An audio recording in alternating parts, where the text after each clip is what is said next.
आजादी का अमृत महोत्सव।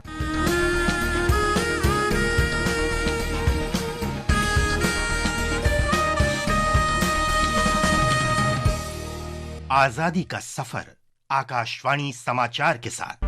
आज ही के दिन हम महान स्वतंत्रता सेनानी सूर्य सेन का भी स्मरण कर रहे हैं, जो 12 जनवरी 1934 को शहीद हुए थे।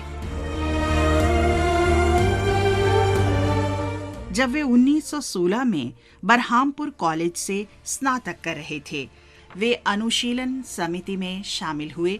बाद में उन्होंने अध्यापन शुरू किया और मास्टर दा कहे जाने लगे।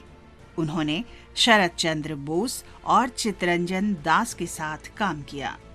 उनके जीवन में वास्तविक परिवर्तन तब आया जब वे अंग्रेज विरोधी गतिविधियों के लिए 1926 से 1928 तक 2 वर्ष के लिए जेल भेजे गए। मृत्युहीन प्राण सूर्य सेन करे गेल दान, हासि मुखे पड़लो फांसी, चललो शिखा निर्वाण। जेल से रिहा होने के बाद सूर्य सेन ने भारत में ब्रिटिश साम्राज्य को निशाना बनाने का मिशन शुरू किया। उनकी योजना चटगांव में 2 बड़े ब्रिटिश शस्त्रागारों पर कब्जा करने और इन हथियारों को क्रांतिकारियों में वितरित करने की थी। व्यापक विचार विमर्श और योजना के बाद 18 अप्रैल 1930 की रात्रि में सूर्य सेन और उनके क्रांतिकारियों ने इस मिशन पर काम शुरू कर दिया।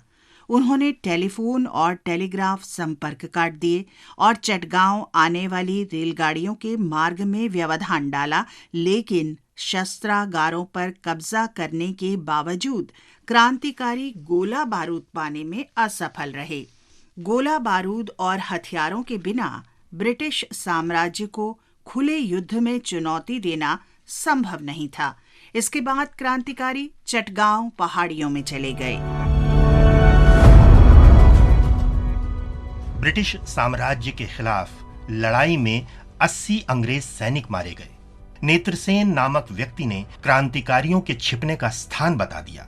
सूर्यसेन को फांसी की सजा सुनाई गई। 12 जनवरी 1934 को फांसी से पहले उन पर निर्मम अत्याचार किए गए। उनकी हड्डियां और हाथ पैर क्रूरता से तोड़ दिए गए और नाखून खींच लिए गए। इन असहनीय यातनाओं के बावजूद सूर्य सेन का हौसला कभी पस्त नहीं हुआ। फांसी के पहले अपने साथियों के नाम अंतिम पत्र में मास्टर दा ने लिखा, मौत मेरे द्वार पर दस्तक दे रही है। मेरा मन मस्तिष्क शाश्वत सत्य की ओर उड़ान भर रहा है। ऐसे सुखद और शांत क्षणों में मैं आपके लिए क्या विरासत छोड़ूं? केवल एक चीज, मेरा सपना, स्वतंत्र भारत का मेरा सुनहरा स्वप्न। 18 अप्रैल 1930 का दिन, चटगांव में पूर्वी विद्रोह का दिन कभी भुलाया नहीं जाए।